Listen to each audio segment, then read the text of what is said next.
L'OL de retour à Gerland pour la première fois depuis l'acquisition du 5e titre. Claire remplace Réveillard qui est blessé. Malouda est suspendu. Les Lyonnais sont grimés et déguisés pour fêter avec leur public l'acquisition de ce 5e titre d'affilée. Du côté de Saint-Etienne, elle notait la présence de Jeannot dans les cages, un excellent gardien, et Delbuic, un jeune joueur formé à l'OL, mais qui a très peu joué avec Lyon en D1. De créativité offensive. La sortie des joueurs et les tifos annoncés, la fête est complète. Regardez dans les tribunes ce qu'ont préparé les supporters de l'Olympique Lyonnais.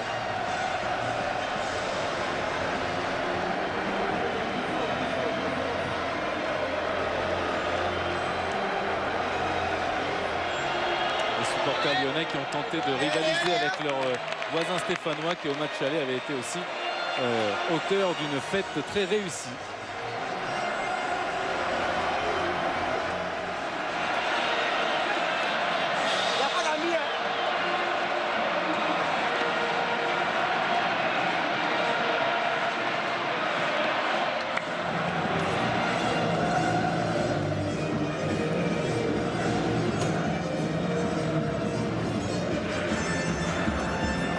Parce que là il marche le micro. Ah non, vous voulez savoir sur le micro. Bon, j'ai fait ma plus belle interview de l'année, personne ne l'a entendu. C'est parti. Je vous rappelle que vous verrez un résumé complet des autres matchs de la 36e journée à la mi-temps de ce derby, en sachant bien sûr que Rennes, Paris Saint-Germain attend ce ballon. D'abord Piquion, Gomis qui frappe sur la barre. Oh, quelle première occasion magnifique avec Frédéric Mendy qui essaie de repartir. Et la pression stéphanoise et cette belle frappe de volée justement là après le Sablé, Juninho qui a devancé le capitaine des Verts. Juninho encore la frappe. Elle était bien partie cette balle, mais elle est retombée derrière la cage de Jeannot. Vous parliez d'abnégation côté Junior. Regardez, il résiste à la charge, il est accroché par Sablé mais il va au bout. À aucun moment. Wiltord, le centre avec Govou qui a la retombée. On l'appelle combinaison. Et la superbe claquette, on l'a entendu, de Jérémy Jeannot sur la frappe de Thiago. Bel échange et beau triangle lyonnais. Ouais, qu'est-ce qu'elle est belle cette action avec cette frappe de Thiago sur la superbe remise de Sidney Govou. Et l'arrêt de Jérémy Jeannot est non moins superbe. Il va se coucher, il pousse sur le pied droit. Et au bout de l'extension, eh bien, il dévisse ce ballon en corner, mais la frappe de Thiago était belle, la remise aussi, surtout ce ballon plongeant, très dangereux pour le gardien. Avec un corner pour les Lyonnais après cette belle parade de Jeannot et Wiltord qui ouvre le score. C'est un ballon qui a été contré au deuxième poteau et Sylvain Wiltord qui assoit sa place de meilleur buteur lyonnais cette saison. Pour le derby, il ouvre le score. 1-0 pour Lyon et Wiltord qui permet aux Lyonnais de complètement craquer, mais de manière positive et sympa, et de danser pour fêter ce but. Ah, c'est la folie sur le bord. C'est Wiltord qui marque, on a l'impression qu'il y a quelqu'un qui l'a repoussé. Oui, je crois qu'elle a été touchée. Ouais, mais que c'est bien joué. En tout cas, le corner, on le revoit. Voilà, corner de Juninho. Regardez, hop, déviation de Sidney Govou. Et qui est au second poteau? Eh bien, c'est Sylvain Wiltord qui remet le ballon. En fait, c'est pas lui qui marque. Je pense que c'est voilà, Elbuy qui marque contre son camp. Ah oui, Elbuy au deuxième poteau, il marque contre son camp. Et attention. Mendy qui va très vite et qui est capable de centrer. Oh, c'est bien ce jeu à deux avec cette cage ratée par Wiltord, mais quelle combinaison encore Thiago Wiltord. Voilà ce souci, on sent le 1-2, voilà un ballon qui rebondit. C'était un double 1-2 en fait. Et en extension, c'est pas un ballon facile on va dire. Par Thiago, dit monsieur Lanois. Et Fred va aller se présenter face à Jérémy Jeannot avec un Thiago à droite, Fred tout seul. La frappe et Jeannot qui intervient. Ah non, il me semblait qu'il intervenait. Ouais, il me semble qu'il a effleuré, qu'il y avait corner. Il fixe bien, hein. Il tergiverse un petit peu, il passe dans l'espace et à la sortie. Et la touche, Jérémy oui, il me semble ouais, bien la touche, bien sûr. hein. Il y a eu un superbe appel, je ne sais pas de sur la gauche, qui a embarqué les deux défenseurs. Je pense que c'est Fred. Essayer de relancer vers Sablé. Govou, le centre de Govou. Oh, la frappe de Cassapa en deux temps. Et du gauche arrêté par Jeannot. Très bien placé encore le gardien des Verts. Et quel travail de Govou sur la droite. Ce centre, il loupe sa reprise de... Voilà, elle lui reste dans les pieds. C'est après le pied gauche, il essaye. Il était un petit peu peut-être surpris que ce... En tout cas, Govou, là, il est sensationnel avec ce travail solitaire, cette talonnade pour Fred qui est arrivé, qui profite de la glissade de Zokora pour trouver seulement le petit filet. Mais quel travail de Sidney Govou Ah, il est percutant et là il fait une talonnade pour Fred qui tente sa chance malgré l'angle fermé. C'est difficile en tout cas de... Juninho, l'accélération lyonnaise avec un centre en retrait et Jeannot qui profite du manque de frappe et de puissance de frappe de Diarra qui était extrêmement bien serré par Camara, d'où l'arrêt plus facile que prévu de Jeannot. Et quelle combinaison, on prend les espaces et c'est là Sylvain Wiltord qui va au bout extérieur du pied droit. Avec Thiago, il a pris l'élan et Camara concède le corner. Il a failli lober encore ce ballon Jeannot qui aurait été malheureux d'encaisser un deuxième but contre son camp. Ouais, frappe contrée, ça passe au-dessus, mais le capitaine stéphanois va devoir être assez vigilant parce que son intervention était plus que limite, on va dire, et il s'est fait réprimander. Côté, et il va essayer de centrer pour Fred, contrôle, frappe, crochet, la frappe, la voilà, et c'est but. Quel but magnifique du Brésilien Fred qui permet à Lyon de mener 2-0 avec ce contrôle, ce jonglage, cette frappe. C'est un buteur d'avant-centre devant une défense de Saint-Etienne apathique. Saint-Etienne menait 2-0.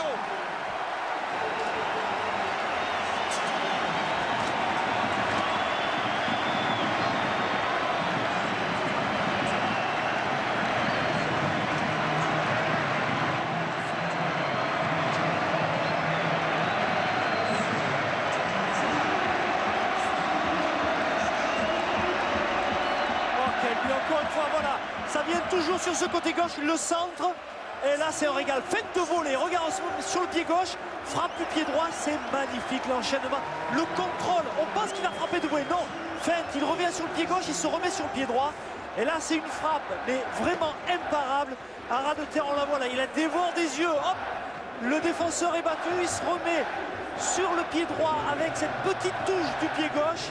C'est un régal, vraiment. Bravo, M. Fred, super. Oui, c'est vrai que Vincent Ognon était sur le coup, mais il a été subjugué. Chris surveillé par M. Lannoy. Claire, Juninho, Diarra, Thiago, la frappe et la barre. 2 buts pour les Lyonnais, 2 barres pour les Stéphanois, Gomis et Sablé. Et pendant que vous revoyez le but, je suppose au ralenti, je suis avec Rémi Vercoutre. Pardon, c'est la fête. Non, simplement, vous m'aviez dit avant le coup franc, Julien Sablé les tire bien, mais bon, vous saviez où il allait le tirer, donc il n'y a pas de souci. Simplement pour dire qu'on a vraiment l'impression que c'est le... Abidal avec un appel dans la surface. Oh là là, M. Lannoy, penalty. Pour cette faute de Fousseni Diawara sur Juninho. Il semble que Juninho passe devant le joueur. Celui-ci l'accroche-t-il? On va découvrir les images. Il récupère le ballon.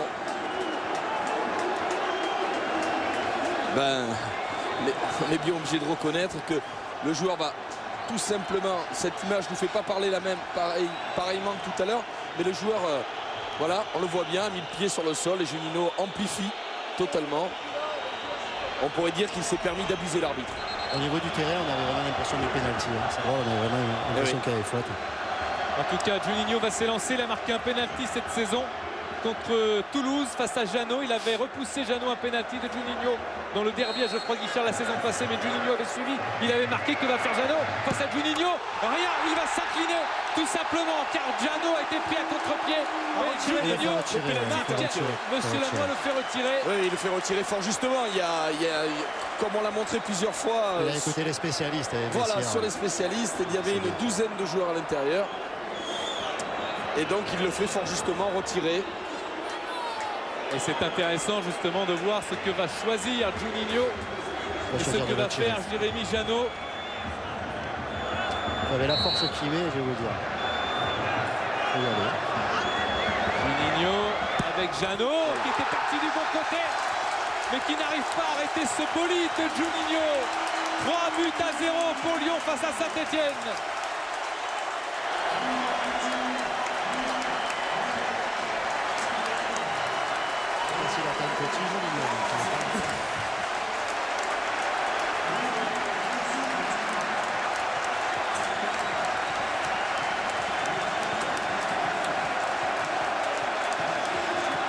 C'est imparable, hein, ce plat du pied fort.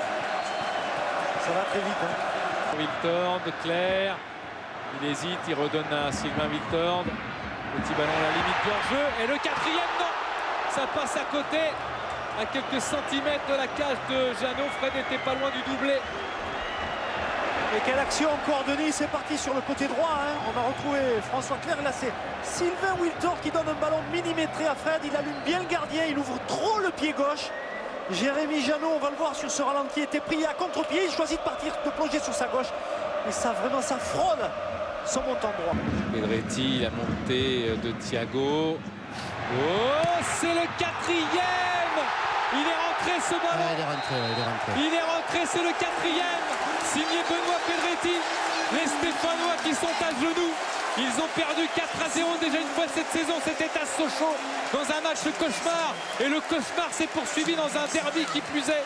Avec Benoît Pedretti, l'ancien Sochalien, qui trompe Jeannot, qui n'a plus que freiner la course de la balle, qui a franchi entièrement la ligne. Lyon mène 4-0 dans ce derby contre Saint-Etienne.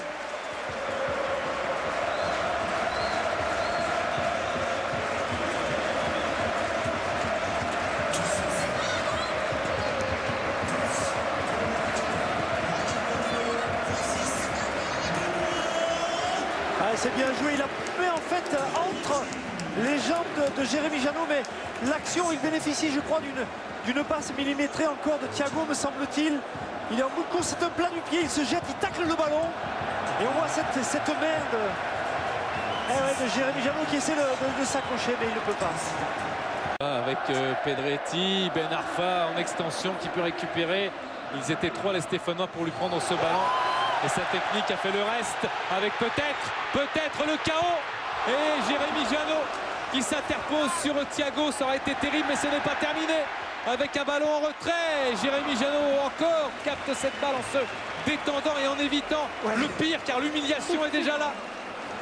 Oh là là. Thiago encore qui feinte, il revient sur son pied gauche. Il n'a pas la possibilité d'ouvrir et l'action qui se continue. Et c'est au premier poteau que Jérémy Jeannot. Prise de risque, mais c'est dans les bras de Jérémy Jeannot. Ah, c'était bien fait, cette frappe puissante à ras de terre. Ouais, Govou, il veut marquer son but aussi.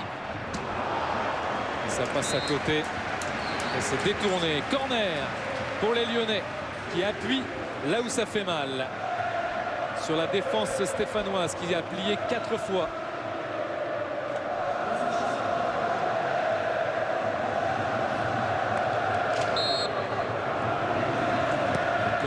Lyonnais rentrant, bien dégagé par Jérémy Jeannot, avec une tentative de demi-volée de Claire qui va passer comme une fusée au-dessus de la cage de Jeannot. 2 minutes de temps additionnel. Oh, c'est osé, mais qu'est-ce que c'est bien fait. Demi-volée. Et coup du pied, trajectoire rectiligne. Et il me semble qu'elle était déviée. Les remplaçants lyonnais à faire la fête, à fêter ce 4-0, à fêter ce titre, à fêter surtout la victoire dans ce derby. Et la voilà, elle est bel et bien là. 4-0 dans ce derby. Les Lyonnais non seulement sont champions, mais là, ils sont champions ce soir encore un peu plus moralement. Car battre les Verts 4-0, ça veut dire quelque chose pour les Lyonnais.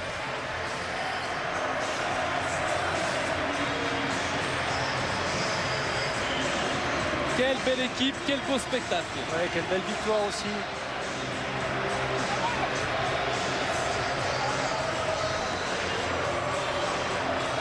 Ouais, à côté de Sidney Govou, un grand match de la part de votre équipe encore ce soir. Vous avez, je dirais, pendant 90 minutes surnagé ce derby. C'est vrai qu'on a fait un grand match et surtout, je pense que la barre qu'ils ont fait au départ, ça nous a réveillés. On était encore un peu dans le maquillage. Et après ça, on a senti qu'il fallait se mettre dedans. Et après, au bout de 5 minutes, on était dedans du début à la fin. Ouais, le collectif a encore été très très fort ce soir. Les individualités aussi. On a vu un grand Lyon avec toutes les capacités que vous avez démontrées cette saison. C'est vrai, on a su garder le ballon, on a su accélérer quand il fallait. Il y avait une bonne pelouse, donc avec des techniciens comme Juni, Gila et Tiak, c'est beaucoup plus facile. Et nous devant, on n'avait plus qu'à accélérer et c'est de perdre le moins de ballons possible. Et on a aujourd'hui, on a vraiment tout fait. Ouais, c'est vrai que c'est un plaisir parce qu'on a vraiment l'impression qu'à Lyon, on laisse attaquer les attaquants. Surtout ça, même si vous faites un rôle défensif, on a vraiment l'impression qu'il y a une liberté offensive. Voilà, vous savez, quand physiquement on est bien, on nous demande de faire les deux. Et quand physiquement on est comme on est aujourd'hui, c'est la fin de saison, on n'a rien, on a déjà champion. Donc on joue relâché, donc on fait encore les efforts. On sait que on est heureux quand on joue bien. Donc en défendant, en attaquant, moi je suis heureux, tout le monde est heureux et ça se passe bien comme ça. Et on vous remercie en tous les cas. On va faire Jérémy, un match un petit peu difficile, c'est vrai 4-0, mais bon, face à une équipe de Lyon, je crois, qui est quand même très très solide, qui a démontré encore ce soir qu'elle surnageait ce championnat. Ouais, il fallait ce soir un grand Saint-Etienne. Malheureusement, il y a une classe d'écart, faut pas se la raconter. Supporters, fans de Noël, l'Olympique Lyonnais.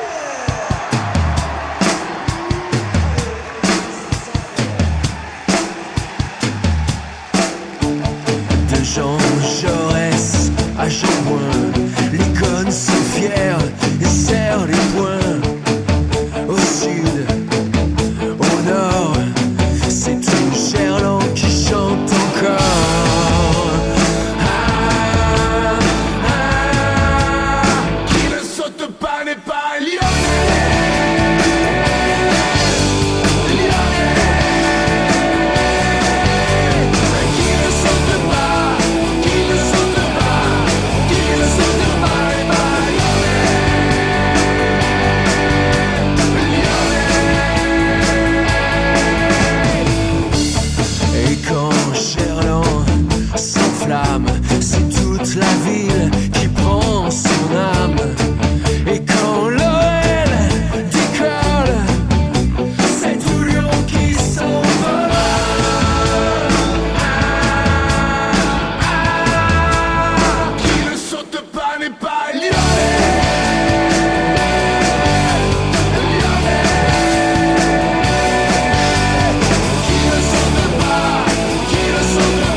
Parce que quand on est entraîneur, on veut toujours plus, on veut la perfection. Et aujourd'hui, par exemple, je suis content de ne pas avoir pris de but.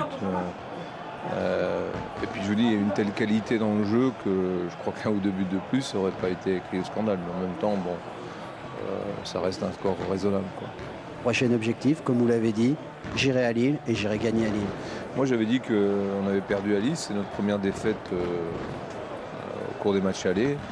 Champions League confondu et ben on a peut-être l'occasion de faire une bonne mise au point.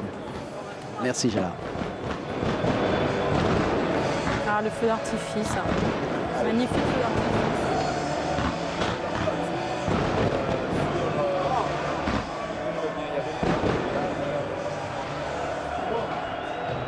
Bonne choucroute. Bombe à spaghetti là. Voilà Gerland qui s'embrase après le feu d'artifice sur la pelouse des joueurs, des coéquipiers de Claudio Cassapa. 4 buts dans les ficelles de Jeannot. Et puis pour terminer la soirée, eh bien, ce feu d'artifice, on en a l'habitude maintenant, c'est devenu une tradition. Ouais. Tradition qui est offerte à ses supporters avant la fête finale contre Le Mans. Ce sera le 13 mai. Ce sera encore certainement un cran au-dessus. Ouais. Quand on voit les joueurs comment ils étaient détendus ce soir, ils ont même réussi à détendre Gérard Rouillet. Donc ça c'est vachement bien. Ouais. Ça fait rire Ben. Voilà, c'est vrai qu'il faut déstresser dans ces conditions. Benoît, est-ce que tu as vu un feu d'artifice toi lorsque par exemple vous avez gagné la Coupe de la Ligue avec Sochaux? Non, pas là, mais le dernier match justement après cette finale, quand on est revenu à Sochaux, on avait joué comme par hasard, je crois que c'était Le Mans. Et puis il y a tout eu, il y a eu une grosse qualité de jeu, il y a eu la victoire, il y a eu des buts, il y a eu une ambiance extraordinaire, donc tout le monde est heureux ce soir. Alors qui sont les complices pour le maquillage, tout ça? C'est vous qui avez acheté tout ou c'est quelqu'un qui a apporté? Je crois que c'est... ça va pas être un hasard, c'est juste Sylvain Wiltord. Ah, c'est lui qui a tout ramené. C'est en début de semaine, on avait prévu ça avec Nino, avec Sidney, Rémi aussi. Et puis on a réussi à convaincre tout le monde, sachant qu'on peut faire comme ce soir s'amuser avant, mais une fois que le match commence, on est sérieux et on prend du plaisir. Donc voilà, c'est très très fort ce qu'on a fait. Tu disais que lorsque vous étiez ouvert, vous étiez descendu dans l'ascenseur et puis Gérard il a vu que vous y étiez déguisé comme ça. Ben ouais, on était avec Jérémy Clément et François Clerc et puis on descend à ce soir, on a dit imagine le coach il ouvre, qu'est-ce qu'il va nous dire? Et justement ça arrive, c'était le coach. Et on l'a regardé comme ça, il a souri et puis bon, on savait que c'était bien et qu'après il nous a prévenu que maintenant qu'on a fait ça, il fallait être encore plus fort parce que j'imagine pas perdre ce match sans être prétentieux, mais généralement quand tout le monde a envie, quand tout le monde est à 100%, les attaquants défendent comme ils l'ont fait, la récupération du ballon qu'on a eu, ça devient beaucoup plus facile. Donc voilà, oui, on savait après avoir fait, je dirais, cette teinture qu'on devait gagner et on l'a bien fait. Avec un petit genou là qui est un petit peu, il y a du sang, c'est quoi ça? T'as fait le fou? C'est l'herbe à Gerland, je sais pas ce qu'ils avaient jeté devant la cage à Jeannot, mais t'as fait le fou, c'est en fin de rencontre ça? Ouais, c'est non après temps additionnel. Temps additionnel. Ah ouais. Moi je suis comme ça. Hein. Ouais. Je me blesse après le match. Ouais, c'est ça la force. Donc une bouteille de champagne dans les vestiaires. On va essayer d'oxygéner ça avec du champagne. On n'a pas trouvé encore. Donc, c'est un bon aseptisant. Ouais, on va y aller, on va en trouver je pense. Ben, avant que tu ailles rejoindre tes potes là, est-ce que c'est une belle saison pour toi cette saison à l'OL? C'est une grande saison. On a vécu des moments extraordinaires, que ce soit le titre, que ce soit... Je dirais malheureusement ce match à Milan qui était une grosse déception pour nous, mais bon. Ouais, c'est top, on a la chance, même quand tu joues un peu moins comme moi ou comme d'autres, on se sent complètement concerné. Et puis voilà, il y a un groupe extraordinaire, on s'éclate tous les jours à l'entraînement, on est content de se retrouver. Et ouais, je suis très heureux d'être là dans un groupe, c'est un honneur de jouer à l'OL et voilà, j'espère qu'on va continuer comme ça, gagner encore des trophées et puis voilà. Feu d'artifice magnifique sur Gerland. Benoît, j'avais envie de te dire que toi et Sylvain Monsereau, eh bien, on avait apprécié de vous connaître, les anciens Sochaliens, toujours disponibles pour les médias. Merci Ben, continue bien la fête. Voilà, c'est magnifique là, hein, ce feu d'artifice. Mais il est moyen. Voilà. Wow. Le bouquet final. Au classement, Bordeaux est pratiquement assuré d'être qualifié pour la Ligue des Champions grâce à sa 2e place. Par contre, pour la 3e place, c'est indécis. Lille, Lens, Rennes, voire Marseille se la disputent. On connaît les 3 relégués. Strasbourg, Ajaccio, Metz, car Troyes et Sochaux ont sauvé leur tête lors de cette antépénultième journée.